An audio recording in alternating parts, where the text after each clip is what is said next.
Olivia Carter had exactly 43 minutes to disappear. She stood in the bathroom of their rented Rome apartment, her heart hammering so loud she was sure it echoed off the marble tiles. Ryan was at his business dinner. He wouldn't be back until midnight. She had checked his calendar 3 times to be sure. Her hands moved fast. One suitcase, just one. She pulled out the things that mattered: her laptop, the external hard drive she had quietly backed up 2 nights ago, her grandmother's ring, 3 changes of clothes. She left behind the designer dresses Ryan had picked out for her. She left behind the shoes he said made her look put together. She left behind 4 years of a marriage that had slowly, quietly hollowed her out. The documents on her laptop were what started everything. 3 days ago, she had been trying to sort through some old financial files Ryan had asked her to organize, something about tax preparation. She wasn't supposed to dig deep, but Olivia had always been good with numbers. It was the one thing about herself she had never let Ryan talk her out of. And the numbers she found didn't add up. Accounts she didn't recognize. Transactions going back 2 years. Her name attached to 3 separate LLCs she had never heard of. Her signature, forged so cleanly she almost didn't catch it, on documents authorizing wire transfers she had never approved. She didn't say anything to Ryan. She had learned that much. Instead, she copied everything, smiled through dinner that night, and started planning. Now she wheeled her suitcase through the Rome streets, flagged a cab, and kept her eyes straight ahead all the way to Fiumicino Airport. She bought a one-way ticket to New York with the emergency credit card she had quietly opened 6 months ago. Just her name, no joint account.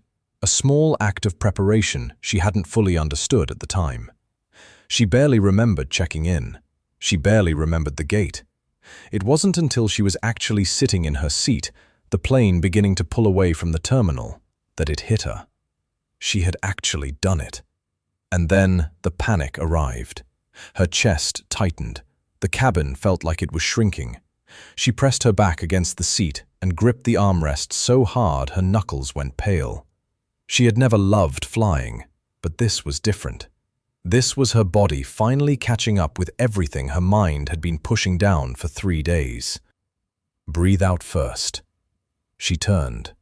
The man in the seat beside her was looking at her with a calm, steady expression. He wasn't alarmed. He wasn't making a scene. He just said it the way someone would remind you to check if you left the stove on. When people panic on planes, they try to breathe in, he said. But the body needs you to breathe out, long and slow. Try it. She stared at him for a second. Then, because she had no better idea, she did it. A long exhale. Then another. Then one more. The tightness in her chest loosened just slightly. "It helps," she said, a little embarrassed. "Every time," he said, and went back to looking out the window. He wasn't what she would have expected from a first-class seat, though she supposed she wasn't either. She had used miles to upgrade, one last use of an account that would probably be locked by morning. He was in a dark sweater, no tie, no flashy watch. Lean, dark-haired, somewhere in his late 30s. He had the kind of stillness that usually belonged to people who had either seen a lot of the world or had nothing left to prove to it. "I'm Ethan," he said after a while. "Olivia." He didn't ask why she was flying alone, or where she was headed beyond New York, or why she had looked like someone who had just run from something. She appreciated that more than she could have explained. Somewhere over the Atlantic, with the cabin dark and most passengers asleep, they ended up talking. Not about anything heavy at first. He mentioned having business in New York. She mentioned being from there originally. He asked if she was going back for good. "I think so," she said. "I'm starting over, actually." He looked at her without pity. That was refreshing. "Starting over is underrated," he said. "Have you done it?" "A few times." He paused. "It gets easier after the first one." She wanted to ask more, but something about him made her feel like information was offered on his terms, and that pushing would get her nowhere. He was pleasant, attentive even, But there was a wall somewhere. She could feel it without being able to describe it. She told him a little about herself, her background in financial analysis, how she had stepped away from her career a few years into her marriage, how she was thinking about getting back into it. He listened in a way most people didn't, without glancing at his phone or formulating his next sentence while she was still talking. She didn't tell him about Ryan. She didn't mention the documents. Some things weren't ready to be said out loud yet. The plane landed at JFK just after 5 in the morning. The city was gray and cold and enormous through the terminal windows, and Olivia felt both terrified and, underneath that, something she hadn't felt in a long time. Free. She and Ethan walked through the terminal together without making a plan to. At the exit, they stopped. "Good luck with the fresh start," he said. "Good luck with your business," she said. He nodded once and turned toward a waiting car. Then his phone lit up in his hand, and he slowed just slightly to read the message. She didn't see what it said. She was already heading toward the taxi line, her suitcase rolling behind her, her whole life ahead of her and uncertain. What the message said was this: "Logan has started moving." Ethan didn't look back. His expression didn't change, but something behind his eyes went very still. The doors slid shut behind him. The hotel was small and clean, 3 blocks from Midtown, the kind of place that didn't ask too many questions as long as the card cleared. Olivia had found it online during a layover and booked it for 5 nights, enough time to find something more permanent, she hoped. She slept for 4 hours, which was more than she expected. When she woke up, the city was already loud outside her window, and the reality of what she had done settled over her like cold water. She opened her laptop first, then her banking app. The checking account she had kept separate from Ryan, the one with $11,000 she had moved quietly over the past 8 months, showed a 0 balance. She sat up straighter, refreshed the page. Still 0. She switched to the savings account. Same thing. A frozen status message where the balance should have been, and a small note that said the account had been flagged pending a legal review. Her stomach dropped. She tried the emergency credit card next. Declined. Olivia set the phone down on the bed and stared at the wall for a long moment. Ryan had moved fast, faster than she had expected, which meant he had noticed she was gone sooner than she planned. Or he had been prepared for this. Either possibility scared her in different ways. She still had $400 in cash she had pulled out in Rome before leaving. That was it. She opened her laptop and pulled up the documents she had backed up from Rome. Not to panic, to think. Numbers had always been where she was clearest, and right now she needed clarity more than anything else. The transactions she had flagged earlier were still there, sitting in a folder she had labeled with a random string of characters so Ryan wouldn't recognize it even if he saw her screen. She started going through them again, more carefully this time. 3 LLCs with her name attached, transfer records going back almost 2 years. The amounts weren't small. Some of them ran into the hundreds of thousands. She pulled up the company names and ran basic searches. 2 of them came back with almost no public information, which by itself meant something. Legitimate small companies had some trace online. These had almost none. Just registration records and a mailing address that turned out to be a mailbox service in Delaware. The third company was different. It had a thin but real online presence, a website with vague language about investment consulting, a listed phone number that went nowhere when she tried it, and a registered agent name she didn't recognize. She wrote it down anyway. Marcus Hale. She didn't know what to do with any of it yet, but she kept it all organized the way she always had. Careful, methodical, 1 column at a time. Across the city, in a building in the financial district that had no signage on the outside and required a private elevator to reach the top floor, Ethan Moretti was already 2 hours into a meeting he hadn't slept before. The men around the table were his most trusted people: his head of finance, his legal advisor, his director of operations. They had been working through the night on the same problem. 3 months ago, a routine internal audit had flagged inconsistencies in one of Ethan's subsidiary companies, a mid-sized logistics firm based in New Jersey. At the time, it looked like a clerical issue. Someone had been sloppy with how transfers were categorized. His finance team had flagged it, looked into it briefly, and moved on. But then more inconsistencies surfaced. Then more. And when his team finally traced the money backward through the chain of transfers, they found something that had no clean explanation. Funds had been leaving the subsidiary through a series of holding accounts, then moving into shell companies, then vanishing. The total amount across 18 months was close to $40 million. That was what the Logan message was about. Logan Hurst was someone Ethan had known for over a decade. He had come into Ethan's organization through a family connection, had spent years working in the background, and had always presented himself as quiet and competent. He had never been the kind of person who drew attention to himself, which Ethan was now rereading as something else entirely. The message from last night meant Logan had become aware that the investigation was getting close to something.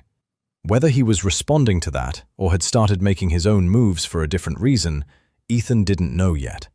His finance director slid a folder across the table. Inside was a breakdown of the shell companies they had been able to identify so far. 14 in total. Different states, different names, different registration dates, but they all led back to the same network of transfers. Ethan went through the list. He stopped at the 3rd page. One of the company names matched something he had seen before, and for a second he couldn't place where.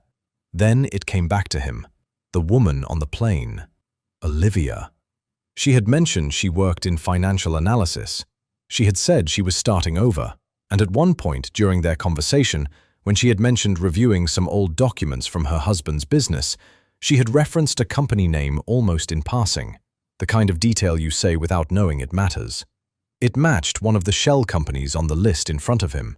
He read the name twice to be sure. Carter Meridian Holdings. He looked up at his finance director. Pull everything we have on Orion Carter. Start with New York and Rome, and find out what connection he has to Carter Meridian Holdings. He closed the folder.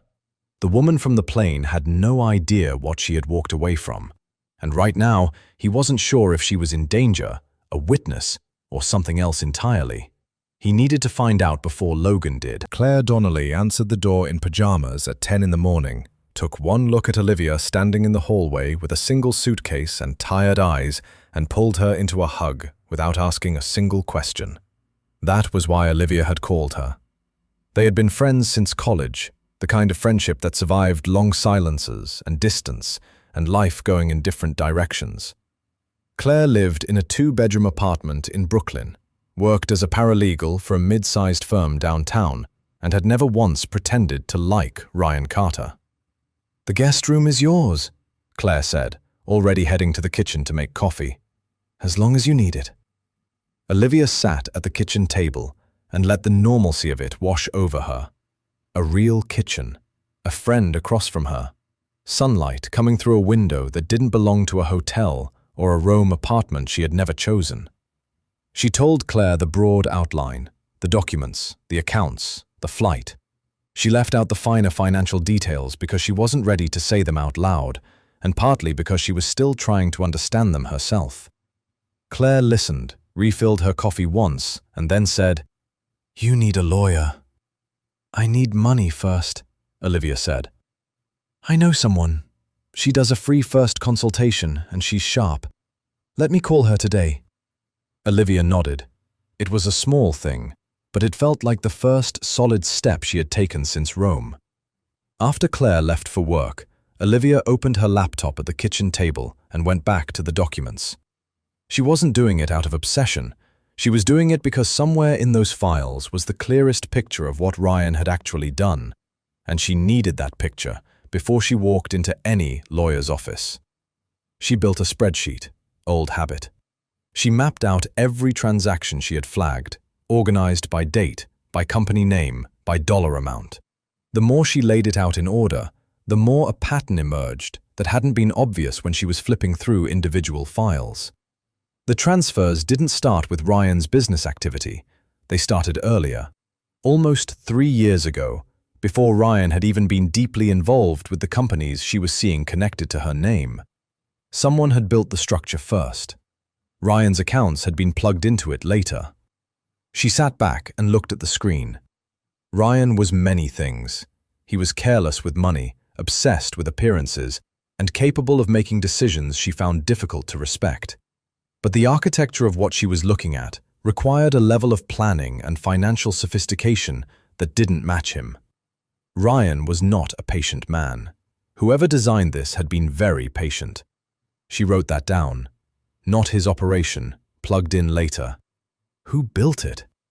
She didn't have the answer yet, but she now had a better question. Ethan's team worked fast.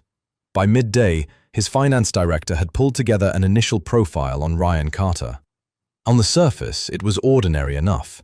A mid-level businessman with a background in commercial real estate, some early success, then a series of ventures that had underperformed over the last few years. He had connections in Rome through a European investment group, which explained the business trip. He lived well, spent freely, and from the outside looked like a man who was doing fine. The financial reality was different. Ryan Carter was carrying significant debt across multiple accounts. The kind of debt that didn't show up in casual due diligence, but became obvious when you had the right people looking. He had been borrowing against assets that were already leveraged, and the numbers suggested he had been doing it for at least 2 years. What interested Ethan more was the trail connecting Ryan to Carter Meridian Holdings. On paper, Ryan was a minor stakeholder, not the founder, not the primary operator. He had been brought in as a named partner, which gave the company a layer of legitimacy and gave Ryan's signature access to transactions he may not have fully understood. His legal advisor leaned over the table. If Carter was brought in as a named partner without full disclosure of what the company was being used for, he may not have known the extent of it. Or he knew exactly what it was and took the access willingly, Ethan said. Both are possible. Pull the registration history on Meridian. I want to know who set it up and when. The answer came back within the hour. Carter Meridian Holdings had been registered 38 months ago by a registered agent named Marcus Hale. Ethan recognized the name. Marcus Hale had done administrative work for 3 different companies that orbited Ethan's organization over the past several years. He wasn't an employee. He was a contractor, used occasionally, someone who existed in the background of several business arrangements without ever being central to any of them. He was also, Ethan now realized, the kind of person someone would use if they wanted a company registered without their own name appearing anywhere on the documents. "Find Hale," Ethan said, quietly. He stood at the window and looked out at the city. The situation was becoming clearer in its shape, but not yet in its details. Someone had built a financial network using shell companies, had pulled Ryan Carter into it as a useful front, and had done so with enough foresight to keep their own name off every document. The missing 40 million had moved through that network, and the woman from the plane, through no fault of her own, had her name on pieces of it. He thought about telling her. He also thought about what she had said on the flight, that she was starting over, that she had stepped away from her career in financial analysis. She had already found something. He could tell by the way she talked about the documents. She just didn't know yet what she was looking at. Neither of them did, but they were getting closer. The invitation had come through Claire.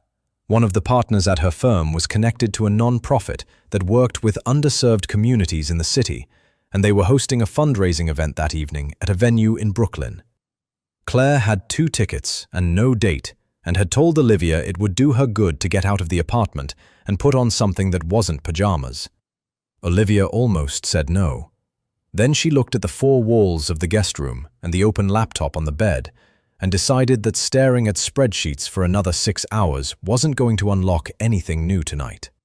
She borrowed a dress from Claire, a deep green wrap dress that fit better than expected, and they took the subway together, which already felt like something Olivia had missed without realizing it. The train noise, the strangers, the specific rhythm of a city that didn't stop for anyone. She had spent 4 years in a marriage that had slowly narrowed her world down to whatever Ryan approved of. Being anonymous in a crowd felt like breathing again. The venue was a converted warehouse with high ceilings and warm lighting. Not flashy, but well organized. Round tables, a small stage at one end, and enough people that the room had a genuine energy to it. Claire spotted someone she knew almost immediately and drifted toward the bar, leaving Olivia near the entrance with a glass of water and no obligation to talk to anyone. She was fine with that. She was looking at a display near the entrance, photographs from the non-profit's community programs, when she heard a voice she recognized. Not from the room, from somewhere above the Atlantic Ocean, in the dark, while most of the plane was asleep. She turned slowly.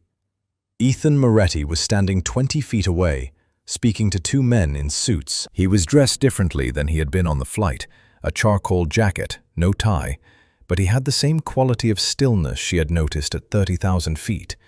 The same way of listening while someone else talked, fully present without giving much away. He looked up at almost the same moment she turned. There was a brief pause from both of them. Then he said something to the men he was with, excused himself, and walked toward her. "The fresh start brought you here fast," he said. "I didn't know this was your event," she said. "One of my companies sponsors the foundation." He glanced around the room with the mild familiarity of someone who had been here before. "I didn't expect to see you either." It wasn't an awkward reunion. If anything, it was the opposite. Easier than it should have been for 2 people who had only spoken across an armrest at 5 in the morning over the ocean. They found a quieter corner of the room without discussing it. Claire reappeared briefly, raised an eyebrow at Olivia in a way that communicated a full paragraph of questions, and then disappeared again with admirable restraint. They talked the way they had on the plane, easily, without agenda. He asked how she was settling in. She told him about Claire's apartment, about the lawyer consultation she had scheduled for the following week. She didn't mention the spreadsheet or the shell companies. Those were still hers. At some point during the conversation, she reached into her bag to check her phone and pulled out a folded piece of paper along with it. A printout she had made that morning of some of the company names she had been cross-referencing. She set it on the ledge beside her without thinking about it. Ethan's eyes dropped to it for just a second. He went very still. It was subtle. If she hadn't been watching his face at that exact moment, she would have missed it. But she caught it. A shift behind his eyes, there and gone in less than a breath. "What is that?" he asked, and his voice was perfectly even. She looked down at the paper. "Just some research I'd been doing, companies I've been trying to trace." She paused. "Why?" He didn't answer immediately. He picked up his drink, took a slow sip, and she could see him making a decision about something. "That name," he said, pointing to one line on the printout. "Carter Meridian Holdings. Where did you come across it?" The air between them shifted. "It was connected to accounts I found in my husband's files," she said carefully. "Why do you know it?" He set his glass down. "Because my team has been tracking it for the past 3 months, as part of a financial investigation connected to my company." She stared at him. "Sit down," he said quietly. "There are some things I should tell you." They found 2 chairs away from the main crowd. Ethan spoke carefully, giving her the outline without everything behind it. The subsidiary audit, the missing funds, the shell company network, the way Carter Meridian Holdings sat in the middle of the transfer chain, like a hub connecting multiple spokes. Olivia listened without interrupting. Her mind was already running through what this meant against what she had found. "My name is on those accounts," she said when he finished. "I know." "And you think I was used without knowing it?" That's what the evidence suggests. But I needed to hear it from you. She was quiet for a moment, not out of shock exactly. More like the feeling of a puzzle piece clicking into place and revealing that the picture was much larger than you thought. "I found something this morning," she said. "The structure of these companies. It was built before Ryan got involved. Someone else set this up and brought him in later." Ethan looked at her steadily. "That matches what my team found." "So whoever did this," she said slowly, "is still out there?" "Yes," he said, "and they don't know yet that we're both looking."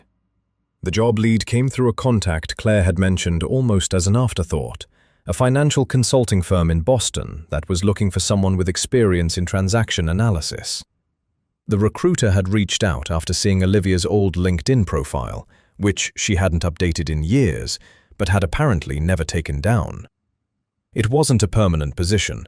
It was a 3-day project, reviewing documents for a pending acquisition. The pay was decent, and the timing, given that her accounts were still frozen, was impossible to ignore. Claire was already planning to visit a friend in Boston that same weekend. She offered to drive. Olivia said yes before she finished the sentence. They left early Thursday morning, the city thinning out behind them as they merged onto the highway. Claire talked most of the way, which was exactly what Olivia needed, something warm and easy to sit inside of, while her own thoughts ran quietly in the background. She hadn't told Claire about Ethan, not the full version. She had said she ran into someone she knew from the flight, that he had some information relevant to her situation with Ryan, and that she was still working through what it meant. Claire had accepted this with visible effort, and only asked 3 follow-up questions, which, by her standards, was extraordinary self-control. Ethan arrived in Boston the same morning, though separately and for a different reason. 2 executives from the New Jersey subsidiary had agreed to meet with him privately. They had been cooperative since the audit began, but recent conversations had made his team believe they were holding something back, not out of guilt, necessarily, but out of fear. People didn't usually go quiet because they had nothing to say. The meeting took place in a private room at a hotel near the waterfront. Ethan came with his legal advisor and 1 other person from his team. He kept the conversation focused. He wasn't there to threaten anyone. He was there because executives who felt safe enough talked more than executives who felt cornered. It worked. By the end of the 2nd hour, one of them had handed over an internal memo he had kept off the official record. The memo outlined a series of fund transfers that had been verbally authorized by someone above both of them, someone whose name didn't appear on any document, but whose instructions had been passed down clearly enough that neither executive had felt they could push back. The name they gave Ethan was not Ryan Carter. It was Logan Hurst. Ethan kept his expression neutral and thanked them for their time. Back in the car, his legal advisor started talking through what this meant. Ethan listened with half his attention. The other half was on something that was bothering him, a feeling he hadn't been able to shake since the meeting started. The executives had been almost too forthcoming. The memo had been produced just a little too smoothly. People who were genuinely afraid of retaliation didn't tend to hand over physical documents in a hotel meeting room. They stalled. They deflected. They said they needed to talk to their own lawyers first. These 2 had done none of that. He didn't say anything yet, but he filed it away. Logan Hurst was in Boston the same day. Nobody knew this except the 2 people he had sent to that hotel meeting in advance of it happening. He had known the executives would talk. He had counted on it. He had also made sure that the memo they handed over was real enough to be convincing, but incomplete in the specific ways that mattered. It named him clearly. It made the transfers look like his sole decision. It gave Ethan exactly the kind of clean answer that an investigation wants to find. Logan understood one thing about investigations that most people didn't. The moment you give someone a satisfying answer, they stop looking for a better one. He sat in a coffee shop 3 blocks from the waterfront and read a message on his phone confirming the meeting had gone as planned. He replied with a single word and put the phone face down on the table. He was not worried about Ethan finding his name. He had spent 2 years making sure that when his name eventually surfaced, it would surface in a way he controlled. The narrative was already written. Logan had moved money. Logan had built the shell companies. Logan had brought Ryan Carter in as a convenient front. All of that was true. What the memo didn't show, what no document in Ethan's possession currently showed, was why. And the why was the part that would unravel everything if it ever came out. Logan picked up his coffee and looked out the window at the street. He wasn't the architect of this. He had been following instructions for most of it, from someone who had been careful never to leave a trace. Someone who had built this operation long before Logan was involved and had offered him a position inside it that was too financially significant to decline. But that person had made one mistake. They had kept records, detailed ones, the kind that meticulous people kept out of habit and the need for control. And those records were in a ledger that Logan had found 8 months ago and quietly moved before anyone else could get to it. That ledger was the only thing keeping Logan safe. As long as he had it, he had leverage. As long as he had leverage, he had options. He wasn't trying to escape blame entirely. He was trying to control how much of it landed on him and how much landed elsewhere. Ethan following the trail to Logan's name was exactly part of the plan. What Logan hadn't planned for was Olivia.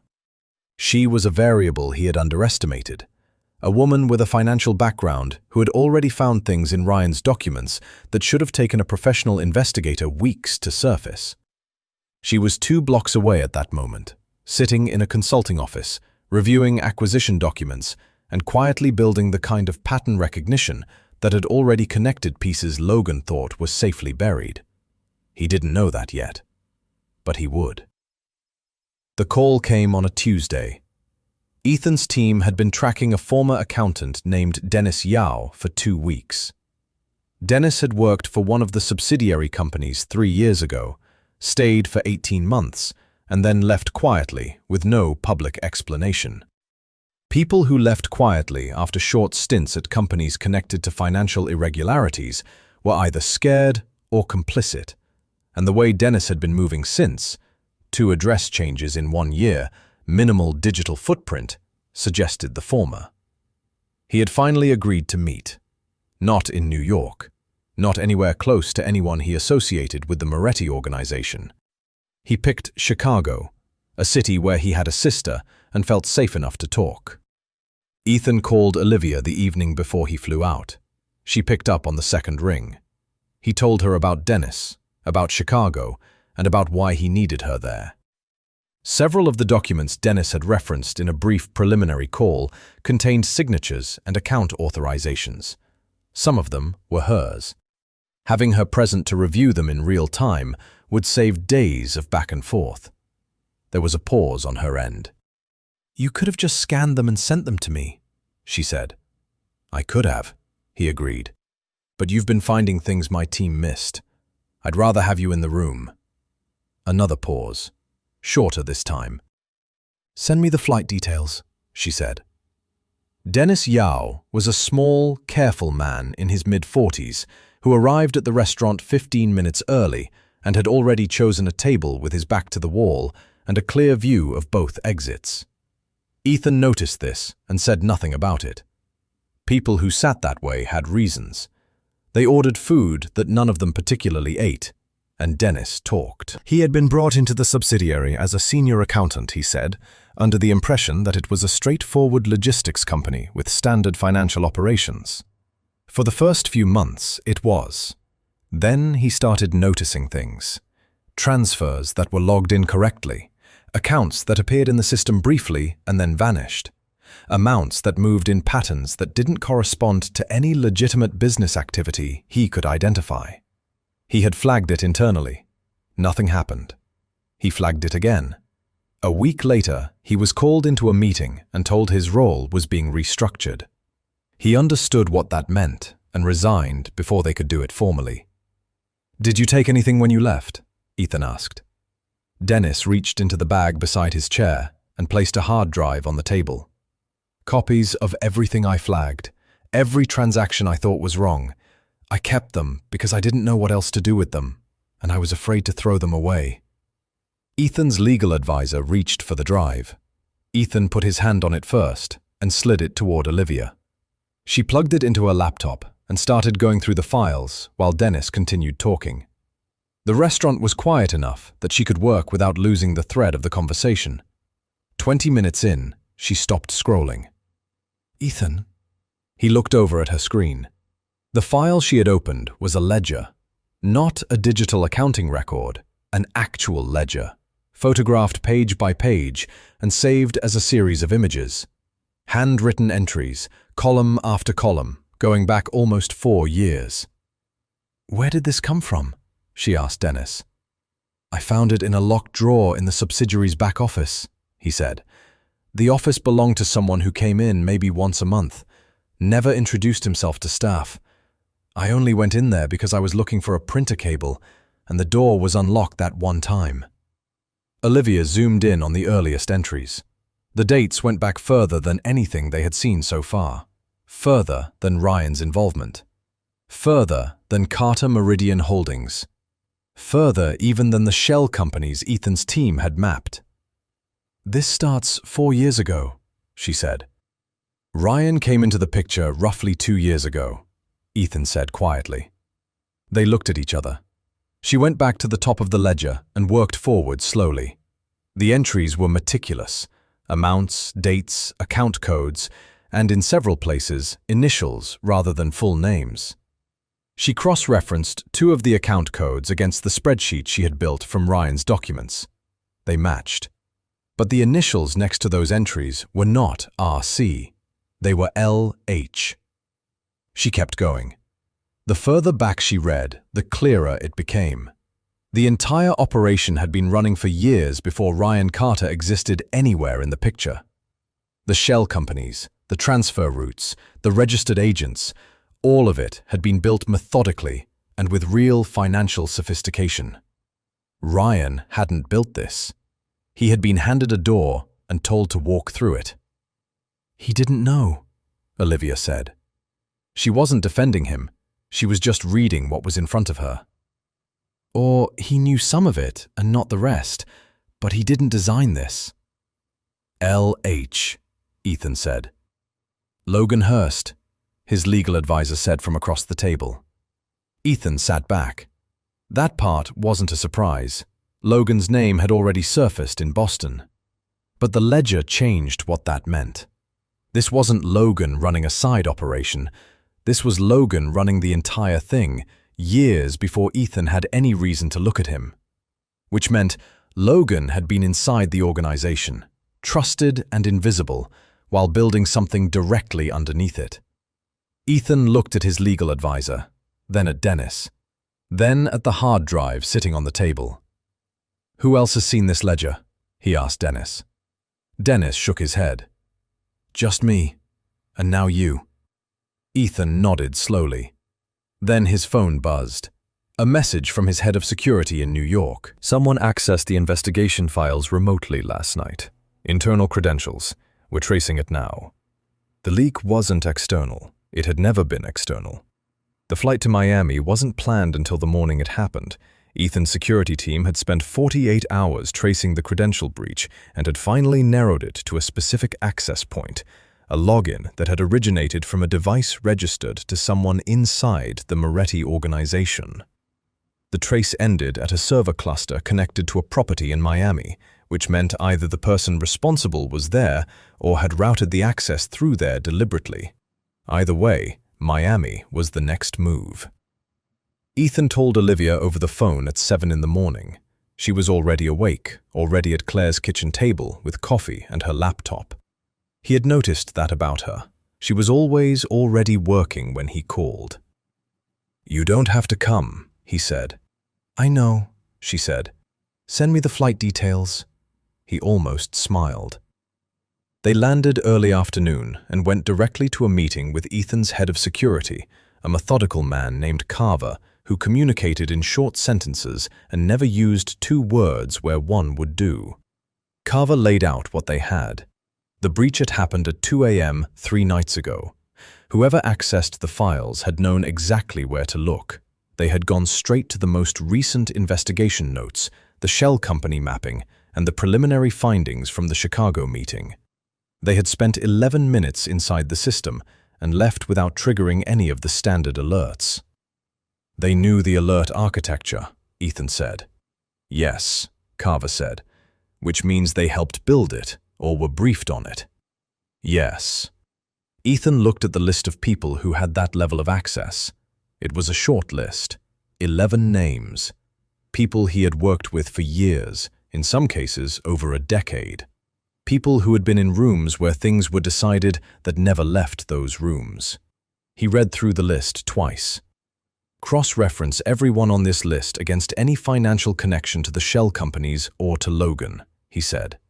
Carver nodded and left the room. Olivia had been quiet through most of this, sitting across the table reviewing her own notes. Now she looked up. "How are you doing with this?" she asked. It was a simple question, straightforward. He wasn't used to being asked it. "I'm fine," he said, then reconsidered. "It's difficult to find out that someone you trusted has been working against you, especially when you can't see yet exactly who it is." She nodded slowly. "I know that feeling." He looked at her. Of course she did.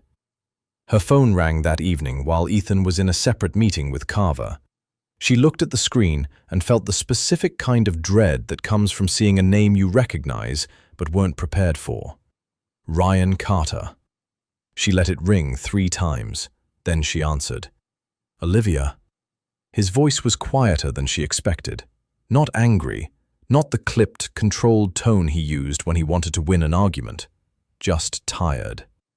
"What do you want, Ryan?" "I need to talk to you. Not about the accounts, not about the lawyers." A pause. "About what actually happened." She said nothing. "I know you found the files," he said. "I know what they look like. I need you to know that I didn't build any of it." "Then who did?" A longer pause. "I don't know. That's what I'm telling you. I was approached 2.5 years ago by someone who said they had an investment structure that could absorb some of my losses and make them look like gains on paper. I knew it wasn't entirely clean. I'm not pretending otherwise. But I didn't know how deep it went or whose money was actually moving through those accounts." Olivia sat with that for a moment. Part of her wanted to dismiss it as exactly the kind of thing Ryan would say to protect himself. Another part of her recognized it against what she had found in the ledger. The timeline matched. Ryan had been brought in after the structure was already built. "You froze my accounts," she said. "My lawyer told me to. I'm undoing it. It should clear in the next day or 2. She didn't thank him. "The debts," he said, and his voice shifted slightly. "They're real. I've been covering gaps for almost 3 years. The business image, the apartment, Rome, almost all of it was borrowed. I didn't want anyone to know how badly things had gone." "So you used my name on accounts to keep it going?" "Some of that wasn't me. The signatures on those LLCs, I don't know how those got there. I'm telling you the truth." She believed the debt part. She had seen the numbers herself. She also knew that believing part of what someone said didn't mean believing all of it. Ryan had made choices. He had known things were wrong and continued anyway. That part was his. "I'm not calling to ask you to come back," he said quietly. "I know that's finished. I just needed you to know I'm not the one who designed what you found in those files." She ended the call without responding and sat in the silence of the hotel room for a while. When Ethan knocked and came in an hour later, she told him about the conversation. All of it, without editorializing. He listened in the way he always did, fully, without interrupting. "He's telling the truth about not knowing who built it," she said. "I think he's also telling the truth about the debts. The rest I'm less sure about." "It matches what we have," Ethan said. He sat down across from her. Ryan was used because he was financially vulnerable and willing enough to look the other way.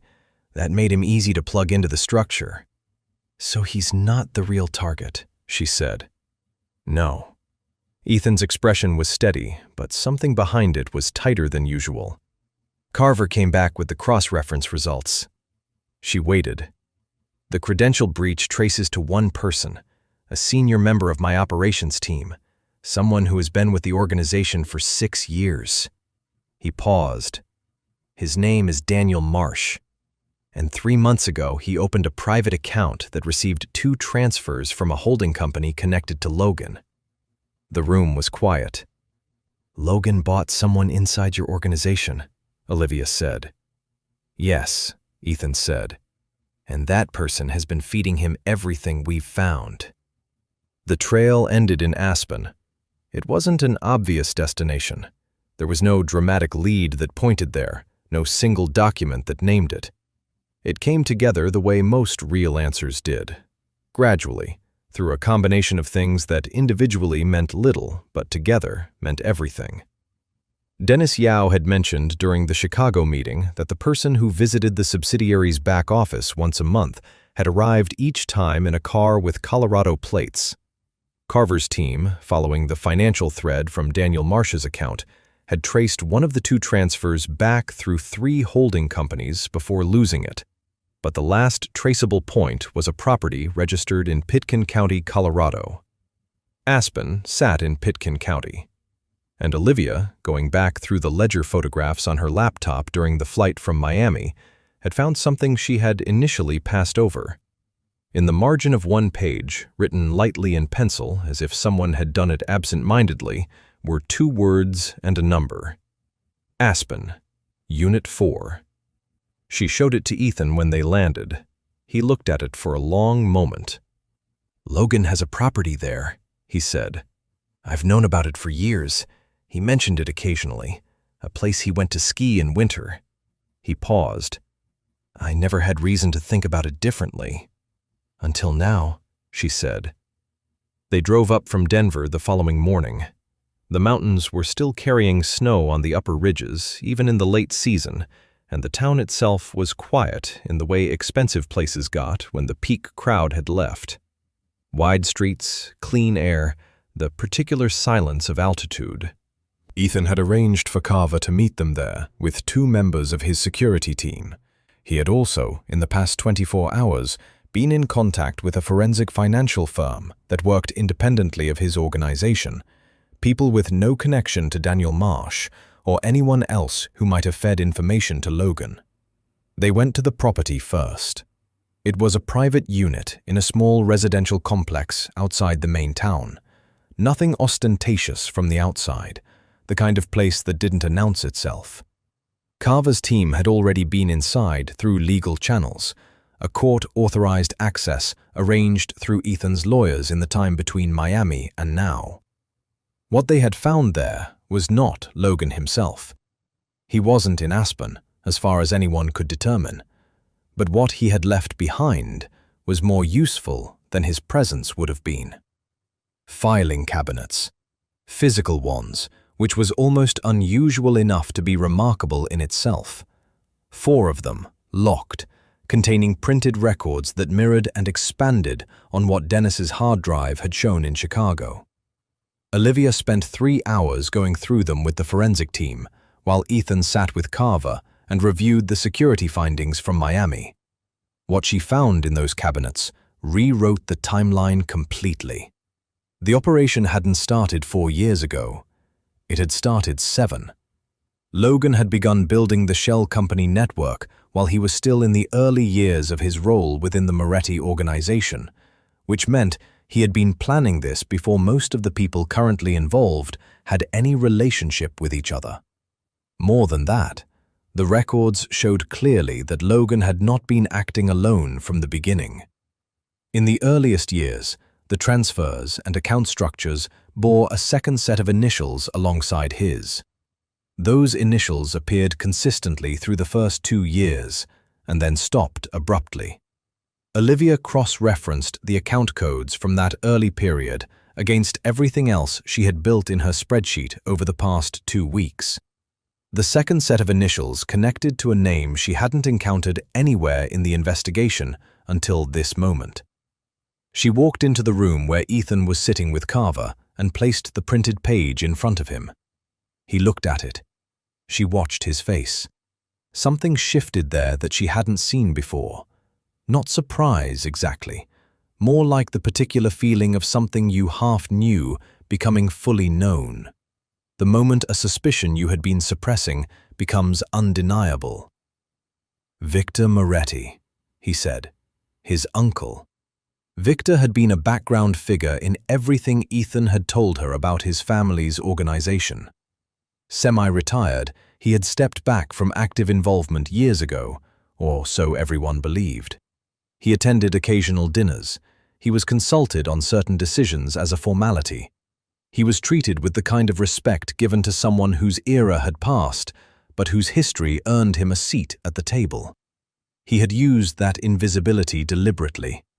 The records in those cabinets showed that Victor had conceived the entire financial network 7 years ago, had recruited Logan to run it operationally, and had then staged his own gradual withdrawal from the organization at exactly the point when the network was self-sustaining enough not to need his direct involvement. He had built something that ran without his fingerprints on it. Logan handled everything visible. Ryan Carter had been brought in later as a convenient and financially desperate front. Victor had simply watched from a distance and collected. The Rome business trip, the one that had sent Ryan and Olivia to Italy and ultimately put Olivia on a plane next to Ethan, had been engineered. Victor had fed Ryan the business opportunity through an intermediary, knowing Ryan would bring Olivia, knowing Olivia would have access to certain documents during the trip, knowing that if the scheme ever unraveled, Ryan and his wife's shared financial records would be the first place investigators looked. He had designed the collapse as carefully as he had designed the scheme. Ryan was supposed to absorb everything. Olivia's name on the accounts was supposed to make it messier, slower, more personal. The kind of financial dispute that took years to untangle and kept attention away from the actual source. Olivia sat down across from Ethan. "He used your family's organization to build it," she said. "And he used your investigation to stay ahead of it. Logan feeding Daniel Marsh information. That was Victor making sure he always knew how close you were getting." Ethan was quiet for a long moment. Outside the window, the mountains sat enormous and indifferent against the sky. "He was at my father's funeral," he said finally. "He gave a speech." She didn't say anything. Some things didn't need a response. He picked up his phone and called Carver. "Find Victor," he said. "Don't approach him. Just find him." He set the phone down and looked at the page with his uncle's initials on it for another moment. Then he closed the folder. There was nothing left to investigate. Everything was in those cabinets, laid out in Victor's own meticulous hand, the records of a man who had trusted that his own careful nature would protect him forever. It almost had. 1 month later, New York City. The financial scheme that Victor Moretti had spent 7 years building came apart in roughly 3 weeks. It didn't collapse dramatically. There was no single moment of explosion. It unraveled the way these things actually did, document by document, account by account, one holding company at a time. The forensic team Ethan had brought in worked alongside legal authorities who had been quietly briefed in the final days in Aspen. By the time Victor became aware that the investigation had reached him, the records from those filing cabinets had already been handed over and verified independently. Victor had trusted his own invisibility for so long that he had never built a real exit plan.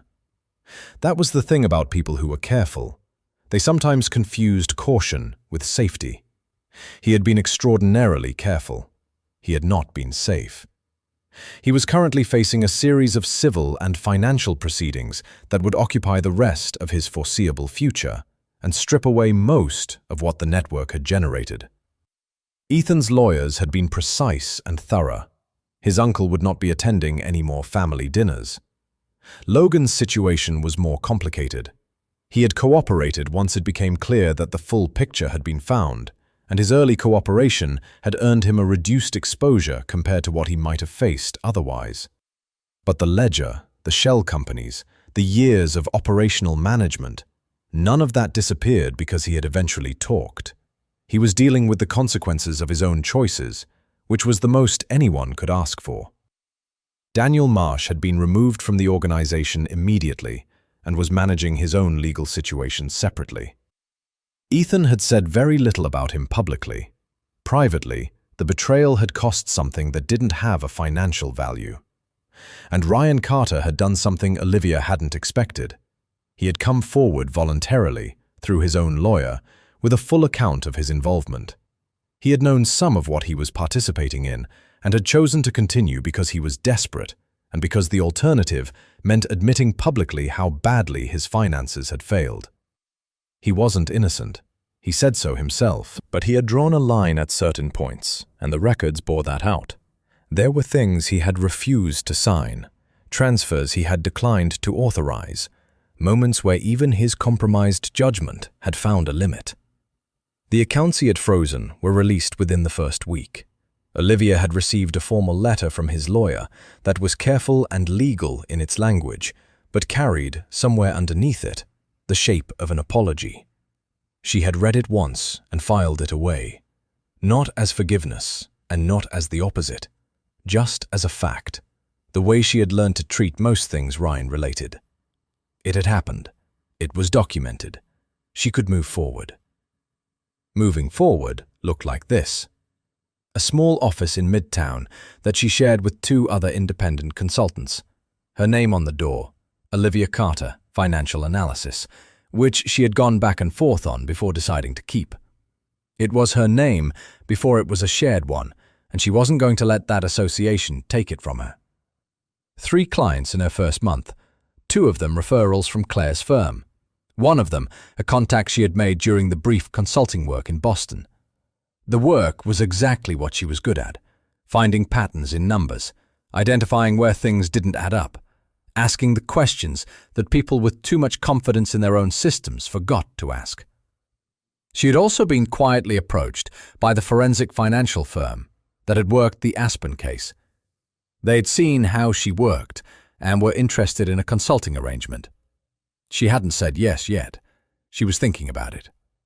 Claire had celebrated all of this with a dinner that went until midnight and involved a quantity of pasta that neither of them mentioned to anyone afterward.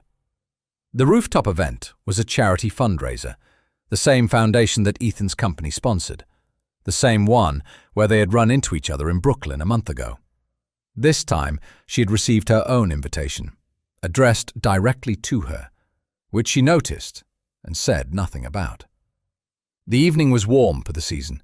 The city spread out below the rooftop in every direction, lit and enormous, and completely unconcerned with anyone's personal story, which Olivia had always found oddly comforting about New York. She arrived alone and was fine with that. Ethan found her near the edge of the rooftop, looking out at the skyline. He came to stand beside her without announcement, the same way he had simply started talking on a plane over the Atlantic without making a production of it. "How's the office?" he asked. "Loud neighbor through the wall," she said. "But the light is good." "Important factors." "How's the organization?" "Cleaner than it's been in 7 years," he said. "Which is a strange thing to say about something you built, when part of what made it dirty was already there when you inherited it." She understood that. The things that existed before you arrived still became yours to deal with. That was just how it worked. They stood there for a while, without filling the silence unnecessarily. Down below, the city moved the way it always did. "I've been thinking about the flight," she said after a while. "Which part?" "The breathing thing. You told me to breathe out first." "It helps," he said. "You said that on the plane, too." She glanced at him. "How did you know it would?" He was quiet for a moment. "Because I've needed it myself. More than once." She nodded slowly. That was probably the most personal thing he had ever said to her, and he had said it without any ceremony, the way he did most things. The city hummed below them. The evening stretched out, easy and unhurried. Neither of them was the same person who had sat down next to a stranger on a flight out of Rome. The woman who had gripped that armrest in a panic, running from a life that had been quietly closing in around her. The man who had read a 2-word message and gone still in a way she hadn't understood yet. They had both arrived somewhere different from where they started, and for the first time in a long time, different felt exactly right.